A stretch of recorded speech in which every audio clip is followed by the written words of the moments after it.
नमस्कार, मैं हूं नीलू, मेरे साथ है मेरे सहयोगी कंचन। और इस वक्त प्रतापगढ़ से एक बड़ी खबर आ रही है जहां पर सियासत से जुड़ी बड़ी खबर। एसपी को समर्थन दे सकते हैं राजा भैया। सूत्रों के हवाले से हालांकि यह खबर है, राजा भैया का झुकाव एसपी की ओर है। एसपी की ओर अपनाया है नरम रुख, क्योंकि कल तक राजा भैया के सुर कुछ और कह रहे थे, लेकिन कल एसपी उम्मीदवार ने उनसे मुलाकात की। एसपी पटेल ने राजा भैया से मुलाकात की।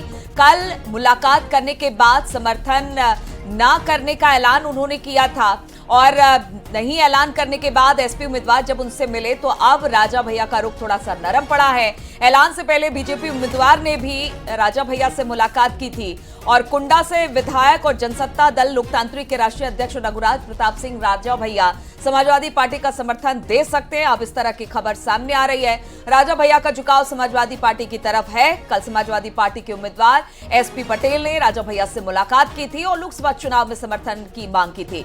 आपको बता दें कि राजा भैया ने लोकसभा चुनाव में किसी भी दल को समर्थन न देने का ऐलान कल किया था, और ऐलान से पहले बीजेपी उम्मीदवार ने राजा भैया से मुलाकात की थी। तो अब राजा भैया का रुख थोड़ा नरम हुआ है, क्योंकि कल हमने देखा था राजा भैया ने अपने समर्थकों को बुलाया था। उन्होंने कहा था कि किसी के साथ वो नहीं जा रहे हैं, चाहे वो एसपी हो चाहे वो बीजेपी हो, इसलिए उनके कार्यकर्ता चाहे जिसे चाहे उससे वोट दे। लेकिन आज एक बार फिर से एसपी के जो उम्मीदवार हैं उन्होंने मुलाकात की है। बातचीत करने के लिए रोहित इस वक्त हमारे साथ जुड़ गए हैं।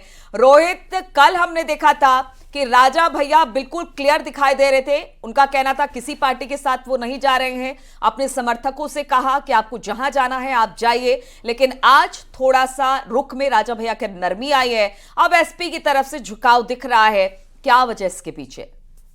हाँ जी, अपने दर्शकों को बताना चाहेंगे, कल शाम 6 बजे राजा भैया ने बेती महल परिसर में अपने कार्यकर्ताओं और नेताओं के साथ बैठक किया था, जिसमें हजारों की संख्या में जो उनके समर्थक हैं वो शामिल हुए थे।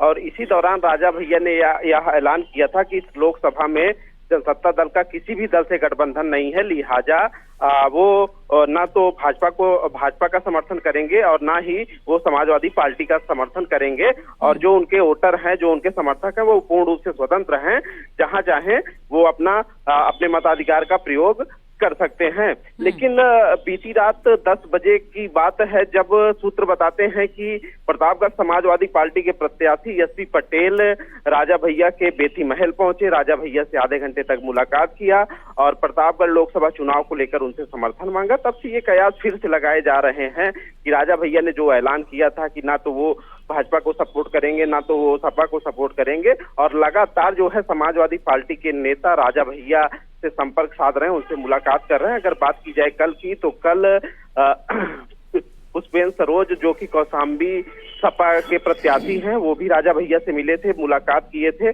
और उन्होंने भी जो है समर्थन मांगा था। और उसके कुछ घंटे बाद ही जो भाजपा कौशाम्बी के प्रत्याशी विनोद सोनकर हैं, उन्होंने भी केंद्रीय मंत्री के साथ राजा भैया से मुलाकात की थी। तो ये मुलाकातों का जो दौर है वो चल रहा है। लेकिन जिस तरीके से ऐलान के बाद भी समाजवादी पार्टी के प्रत्याशी प्रतापगढ़ के एसपी पटेल उनके आवास पर रात में पहुंचे, उनसे मुलाकात हुई, तो कहीं ना कहीं अब इस बात को बल मिल रहा है क्या राजा भैया का जो रुख है वो सपा की तरफ जो है लगातार। रोहित, देखिए, प्रतापगढ़ की जो सियासत है वो राजा भैया के बिना अधूरी है। राजा भैया का समर्थन जिस पार्टी को होगा, कहा जाता है कि जीत उसी की होगी। ऐसे में मुलायम सिंह जब जिंदा थे, राजा भैया की अच्छी खासी उनसे ठनती थी, या फिर उनके साथ बढ़िया कोऑर्डिनेशन राजा भैया का था। लेकिन अखिलेश के साथ उस तरह का कोऑर्डिनेशन नहीं बिठा पाए, या उस तरह का तारतम्य नहीं बिठा पाए राजा भैया। नाराजगी उनमें थी, लेकिन अब झुकाव एसपी की तरफ दिखाई दे रहा है। तो क्या अब इसके बाद राजा भैया का कोई बयान सामने आया है? क्योंकि कल का बयान तो हमने अपने दर्शकों को सुना दिया, लेकिन आज इसके बाद किसी तरह का बयान जब एसपी के जो प्रत्याशी हैं वो मिलने गए? जी, अपने दर्शकों को बताना चाहेंगे, कल के बाद से राजा भैया का अभी कोई भी आधिकारिक बयान जो है इस मामले को लेकर नहीं आया है। अगर बात की जाए राजा भैया, रघुराज प्रताप उर्फ राजा भैया, जो कि कुंडा के विधायक हैं और पूरे समूचे उत्तर प्रदेश में एक उनका राजनीतिक दबदबा होता है। राजनीतिक रूप से वो बहुत मजबूत माने जाते हैं, उनकी एक अलग जो है राजनीति में पैठ मानी जाती है। और ऐसा माना जाता है कि राजा भैया प्रतापगढ़ को ही नहीं, कौशाम्बी को नहीं, तमाम उत्तर प्रदेश की सीटों पर जो है वो प्रभाव रखते हैं। और अगर कोई भी वो राजनीतिक रूप से स्टेप उठाते हैं तो उसका प्रभाव कई सीटों पे देखने को मिलता है। अगर बात की जाए तो प्रतापगढ़ सबसे अहम है, कौशाम्बी सबसे अहम है, क्योंकि कौशाम्बी लोकसभा सीट के अंतर्गत ही उनकी विधानसभा कुंडा आती है, जहां से वो विधायक हैं।